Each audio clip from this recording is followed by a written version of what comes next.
जय सिया राम। परम पूज्य मामा जी का जीवन चरित्र प्रेम और भक्ति दोनों का एक सम्मिश्रित रूप था।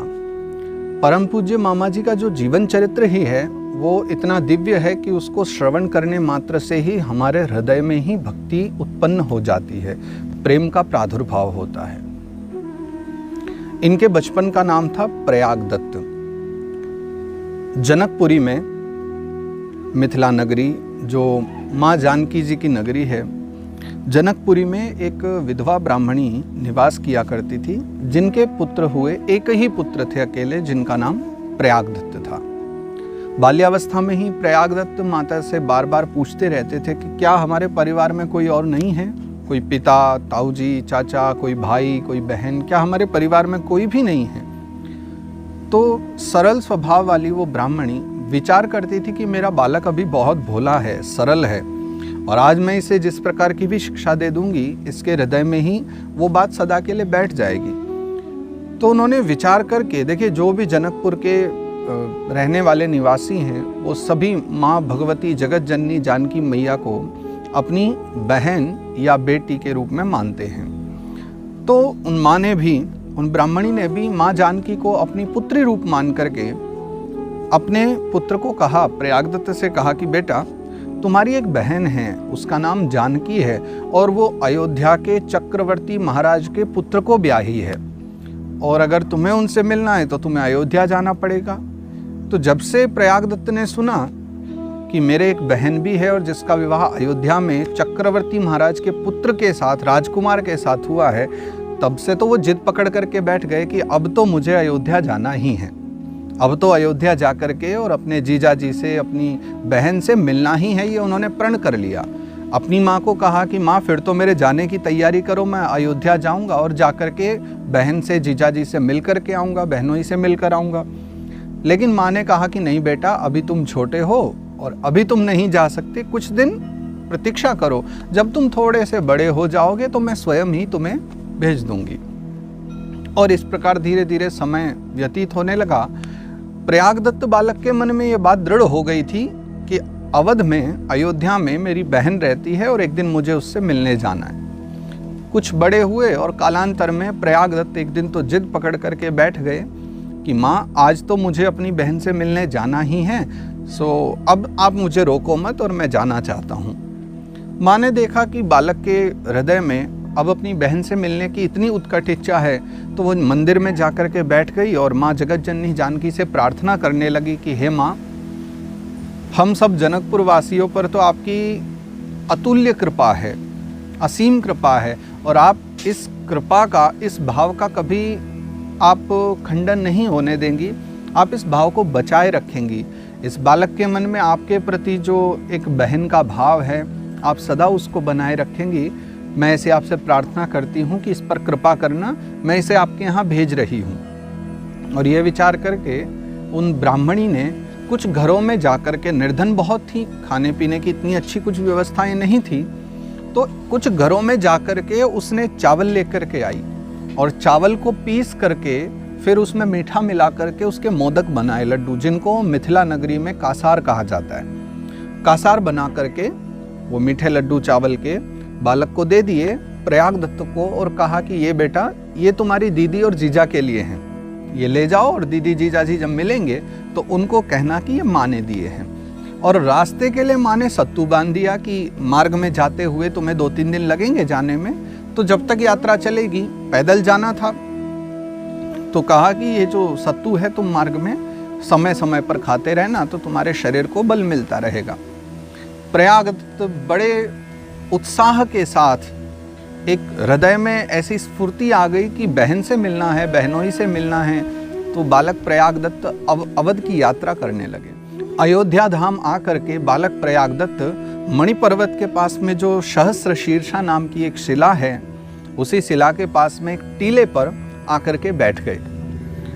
टीले पर आसन जमा लिया इन्होंने और लोगों से पूछने लगे, सामग्री अपनी वहां रख दी सब, और सब लोगों से पूछने लगे कि ये अयोध्या के जो चक्रवर्ती महाराज हैं, उनके जो राजकुमार हैं, उनके साथ मेरी बहन का विवाह हुआ है, आप बता सकते हैं कि वो कहाँ मिलेंगे? अब जो भी उनकी बात को सुने तो लोग हंसने लग जाएं, क्योंकि ऐसे समय में तो सब उनको पागल ही समझेंगे ना। ये अभी 250-300 वर्ष पूर्व की चर्चा है। तो जिससे भी पूछें तो एक आध लोग तो पूछ भी लेते हैं कि तुम्हारी बहन का नाम क्या है, तुम्हारे जीजाजी का नाम क्या है। तो जब वो बताएं कि मेरी बहन का नाम जानकी है और मेरे जीजाजी का नाम श्री रामचंद्र है, तो लोग तो सुनते ही हंसने लग जाते और वहाँ से चले जाते। कोई इनको उत्तर नहीं देता था। एक आध ने उत्तर दिया भी तो इनको किसी मंदिर में भेज दिया। अब ये मंदिर जाके दर्शन कराए, पर इनका भाव तो इतना प्रबल था, एक तो बालक अवस्था थी, तो इनको तो ये चाहिए था कि स्वयं ही मेरी बहन मुझसे आकर के मिले। मेरी बहन कोई मूर्ति रूप में थोड़े ना बैठी होंगी। तो ये दुखी होकर के स्वयं ही वापस आ गए और टीले पर आकर के बैठ गए वहीं सहस्त्र शीर्षा के पास में। और टीले पर बैठे हुए बड़े नाराज हो रहे थे।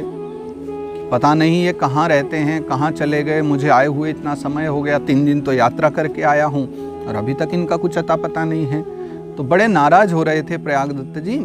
और उसी समय उनके सामने एक सफ़ेद हाथी आया और सफ़ेद हाथी से उनकी बहन माँ जानकी और उनके जीजाजी प्रभु श्री राम और साथ में लखन भैया तीनों उतर करके और उनके निकट आते हैं। और आते ही राम जी ने तो उनको गले लगा लिया, बड़े प्रेम से मिले कि कैसे हो प्रयागदत्त। और जानकी मैया आई तो आकर के बड़ी प्रसन्न हुई कि भाई तू ठीक है ना, माँ कैसी है और माँ ने खाने को क्या दिया है हमारे लिए।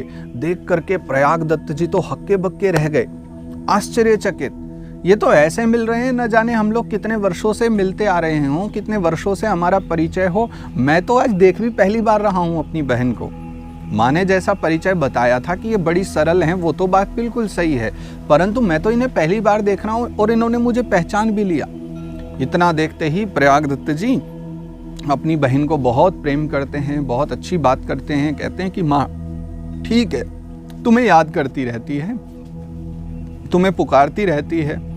और जीजाजी की ओर देख करके कहते हैं कि क्या आपको भी थोड़ा बहुत मन में नहीं आता कि कभी घर भी चले आओ, अपने ससुराल भी हो आओ, सदा यहाँ हाथी पर बैठ करके घूमते रहते हो। अरे कम से कम कभी तो दर्शन देने आ जाया करो वहाँ। और स्वयं तो वनों में घूमते रहते हो, साथ में मेरी बहन को लेकर के भी ऐसे ही घूमते रहते हो। तो राम जी मुस्कुराने लगे कि ठीक है, आप ये तो बताइए कि अब सासू माँ ने खाने को क्या दिया है। तो प्रयागदत्त जी ने वो पोटली जिसमें कासार रखे हुए थे वो निकाल करके दिए और कहा कि ये कासार माँ ने बनाए हैं। तो माँ जानकी बोली कासार बनाए हैं, ये तो मुझे बहुत प्रिय हैं, लाओ मुझे भी खाने को दो। और माँ जानकी ने उनमें से एक लिया और पा लिया। एक राम जी को दे दिया, राम जी ने पा लिया। एक लखनलाल जी ने पा लिया और उसके अलावा जितने भी कासार थे वो सब वापस प्रयागदत्त जी को दे दिए।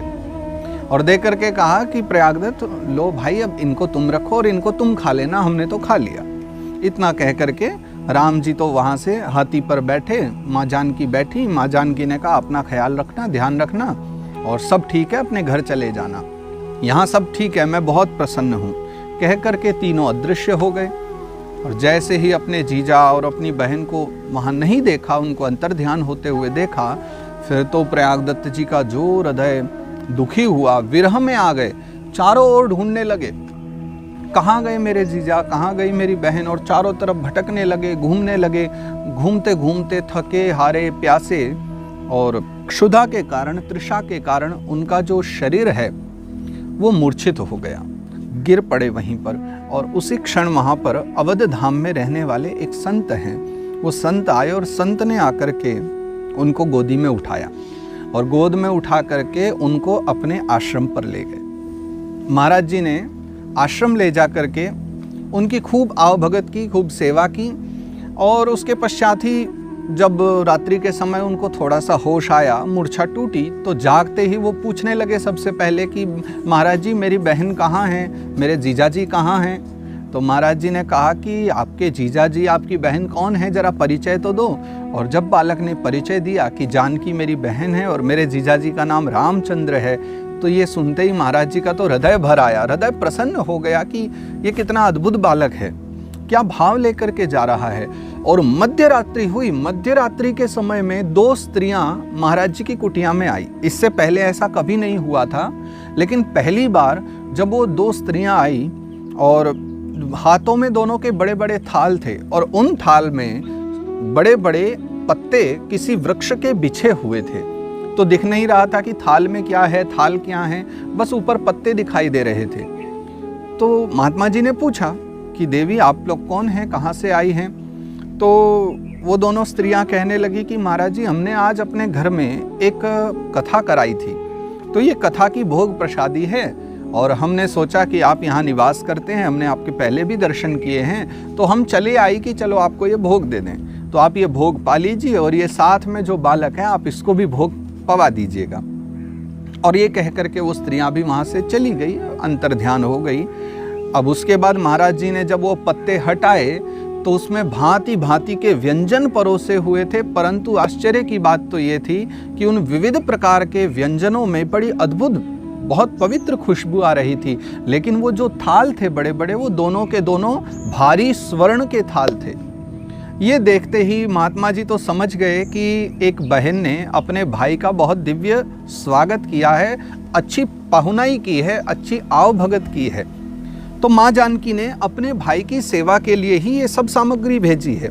ये जानकर के महाराज जी बड़े प्रसन्न हो गए और उन संत ने उसमें जो भी भोग आई थी, जो प्रसादी आई थी, पहले तो बालक को दी खाने के लिए, प्रयागदत्त को दे दी, और फिर उसमें से स्वयं भी भोग पाया और धन्य मानने लगे कि इस बालक के कारण मुझे भी माँ जानकी के द्वारा प्राप्त हुई प्रसादी को पाने का सौभाग्य मिला है।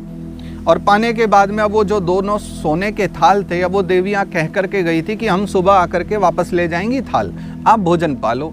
पर अब वो कहाँ वापस आने वाली थी? महाराज जी तो समझ गए कि ये तो माँ जानकी ने भेजा है इनको। अतः महाराज जी ने विचारा कि ये जानकी मैया ने अपने भाई के लिए ही दोनों थाल दी होंगी। तो बाबा जी ने कहा महाराज जी ने कि प्रयागदत्त अब एक काम करो, बहन से मिल लिए, जीजाजी से भी मिल लिए, और अब तुम अपने घर को जाओ जनकपुर चले जाओ और ये दोनों थाल अपने साथ ले जाओ, क्योंकि ये तुम्हारी बहन ने ही भेजे हैं, ये विचार करके ले जाओ। प्रयागदत्त कहने लगे बाबा जी पिटवाओगे क्या? अगर मेरी माँ ने देख भी लिया ना कि मैं ये थाल लेकर के आया हूँ तो मुझे बहुत मारेंगी। अरे अपनी बेटी के घर का कुछ सामान ले सकती हैं क्या कभी भी? वो बिल्कुल भी नहीं लेंगी। ये दोनों थाल आप ही संभालो, हमें नहीं चाहिए, मैं तो ऐसे ही घर जा रहा हूँ। और महाराज जी से आज्ञा लेकर के वो चल दिए। अब महाराज जी भी परम विरक्त थे, बोले मैंने माँ की दी हुई प्रसादी पाली, लेकिन इन थालों को मैं भी नहीं रखूंगा। और वहीं पर एक गणेश कुंड नाम का स्थान है अयोध्या में, महाराज जी ने जाकर के वो दोनों स्वर्ण की थाल गणेश कुंड में फेंक दी, परम विरक्त। और बालक प्रयागदत्त वापस आ गए, चले आए घर को जनकपुर में। माँ ने पूछा कि बेटा कैसी रही यात्रा, बहन मिली और अपने जीजाजी ठीक हैं आपके? तो बालक प्रयागदत्त ने प्रसन्न होकर के जो कुछ भी उनके साथ घटित हुआ था वो सारी लीला उन्होंने जस की तस सुना दी कि माँ इस प्रकार के मुझे दर्शन हुए, जीजाजी से मिले, बहुत अच्छे हैं वैसे वो भी जीजाजी, बस एक ही कमी है उनमें कि नंगे पांव घूमते रहते हैं और जंगलों में घूमते रहते हैं, साथ में बहन को भी लेकर के घूमते हैं, बिल्कुल दया नहीं करते वो। तो माँ हंसने लगी और साथ ही रोने भी लगी, क्योंकि वो विचार नहीं कर पा रही थी कि वो कैसे बखान करे कि उनके बालक ने क्या देखा है। मैंने आपको 2-3 दिन पहले चर्चा करते हुए बताया था कि जब अज्ञानता होती है, अज्ञानता में सरलता साथ आ जाती है, और ये बालक के अंदर अज्ञानता थी। इसी अज्ञानता के कारण बालक प्रयागदत्त के हृदय में सरलता बहुत ज्यादा थी, और इसी कारण तो स्वयं माँ जानकी ने दर्शन दिए, उनके लिए इतना सब किया। प्रभु श्री राम स्वयं आकर के जीजा बन करके दर्शन दिए। 1 वर्ष बीत गया और 1 वर्ष के बाद में 1 वर्ष तक वो अपने दीदी जीजा का ही चिंतन करते रहे, सदा उनका स्मरण करते रहते थे। 1 वर्ष बीत गया और 1 वर्ष के बाद में बालक प्रयागदत्त की माता जी का निधन हो गया। उनकी माता जी ने शरीर त्याग दिया और वो भगवान के परम धाम को प्रस्थान कर गई। सब लोग विचार करने लगे कि अब इस बालक का क्या होगा। तो पड़ोस में ही जनकपुर के निकट में एक गांव था, वहां एक पंडित जी रहते थे। उनके बहुत सुंदर गुणवती एक कन्या थी। वो चाहते थे कि प्रयागदत्त का विवाह मेरी कन्या के साथ हो जाए, और उनके कोई लड़का था नहीं, तो वो चाहते थे कि ये मेरा बेटा बन करके घर में रहे, अर्थात घर जमाई बन करके घर में रहे। ऐसी उनकी इच्छा थी। तो उन्होंने जाकर के प्रयागदत्त से कहा कि बेटा तुम्हारी माँ से भी मैंने बात की थी, वो भी चाहती थी कि तुम विवाह कर लो, तो मैं तुमसे ये प्रार्थना करता हूँ कि तुम मेरी पुत्री से विवाह करके तुम मेरे ही घर आ जाओ, और जो भी धन संपदा जो वैभव मेरा है सब तुम ही संभाल लो।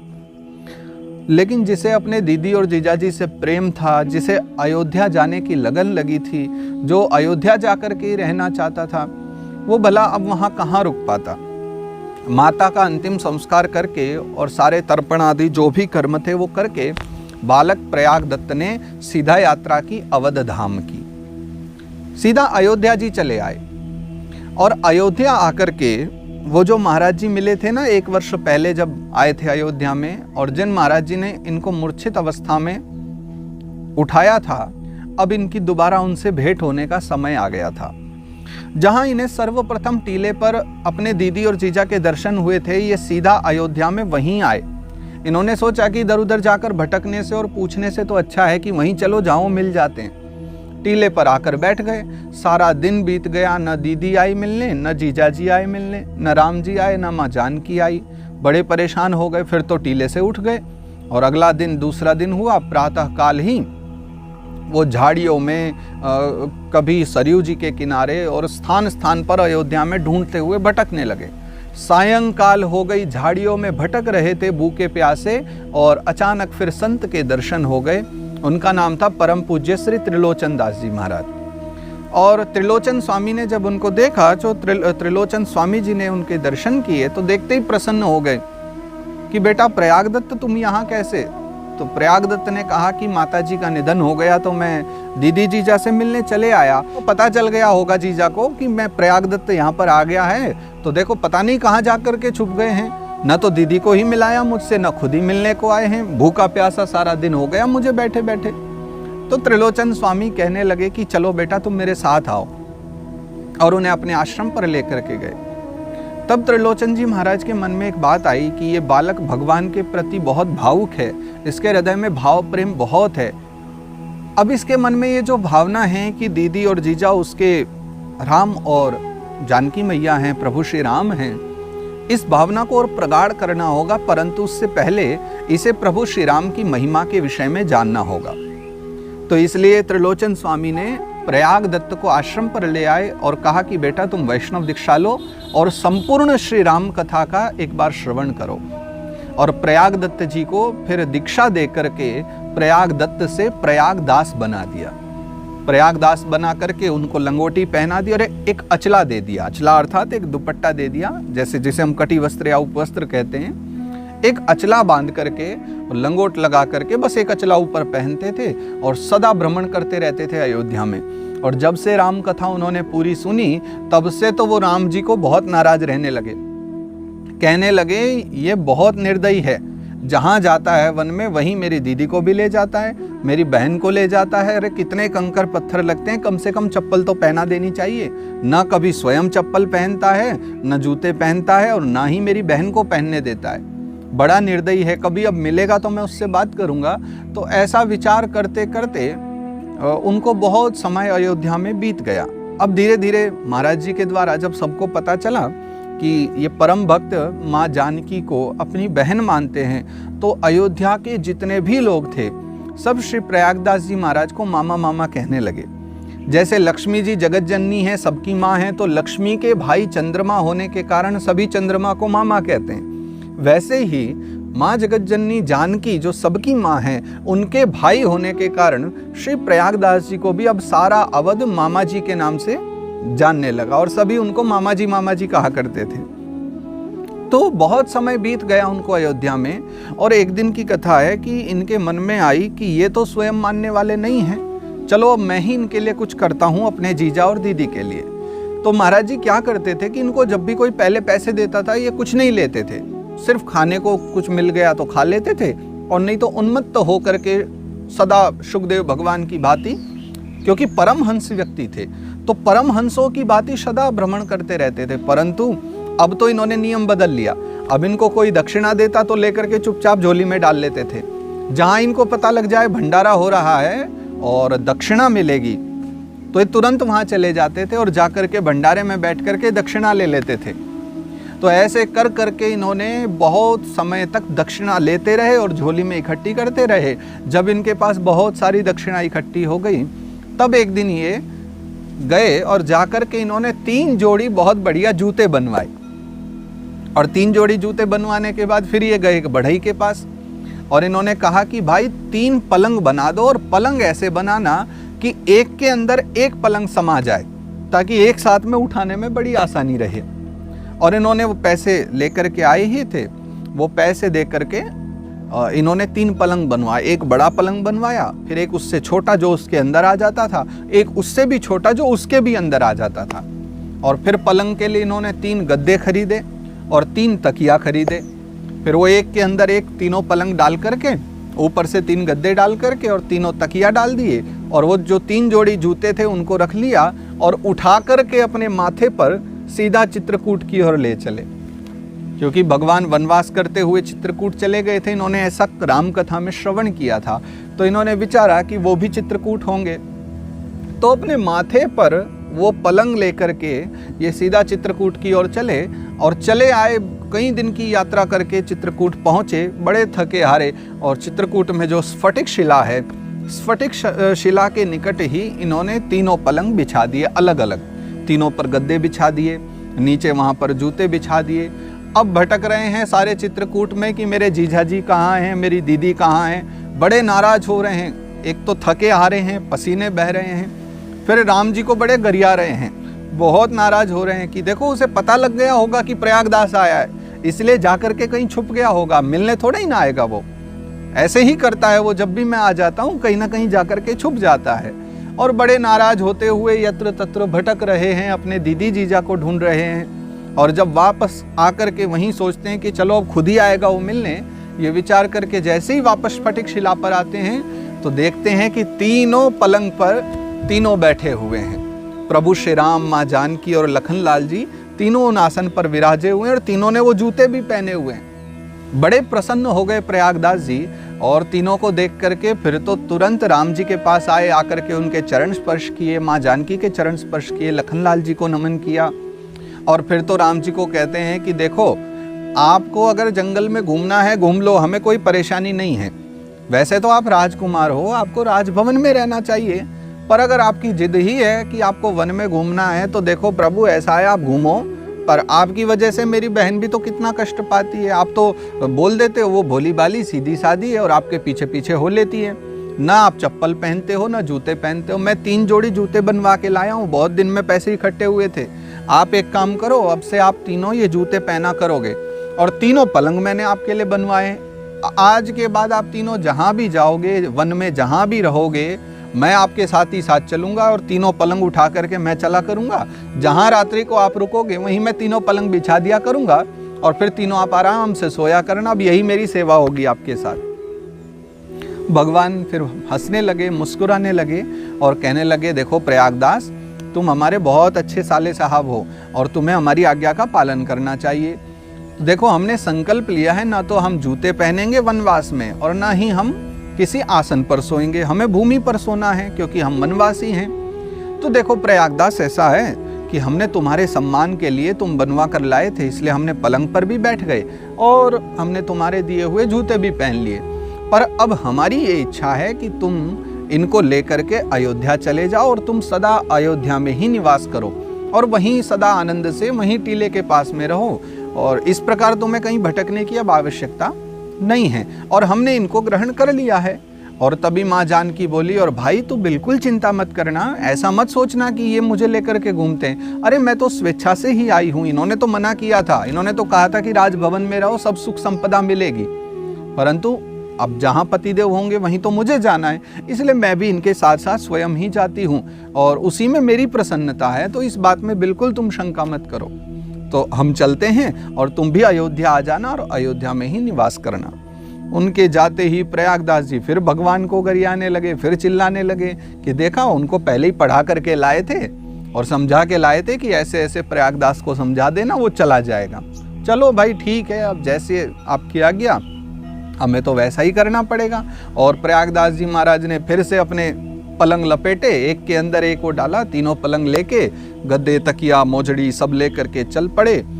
अयोध्या में आए हैं और अयोध्या आकर के वहीं टीले के पास एक विशाल नीम का वृक्ष, उसी विशाल नीम के वृक्ष के नीचे वो पलंग बिछा दिए, गद्दे बिछा दिए और पांव फैला करके प्रयागदास जी उसमें लेटे हुए हैं, मस्ती से गा रहे हैं। नीम के नीचे खाट बिछी है, और खाट के नीचे करवा, प्रयागदास अलमस्ता सोवे राम जी को सरवा, प्रयागदास अलमस्ता सोवे राम जी को सरवा।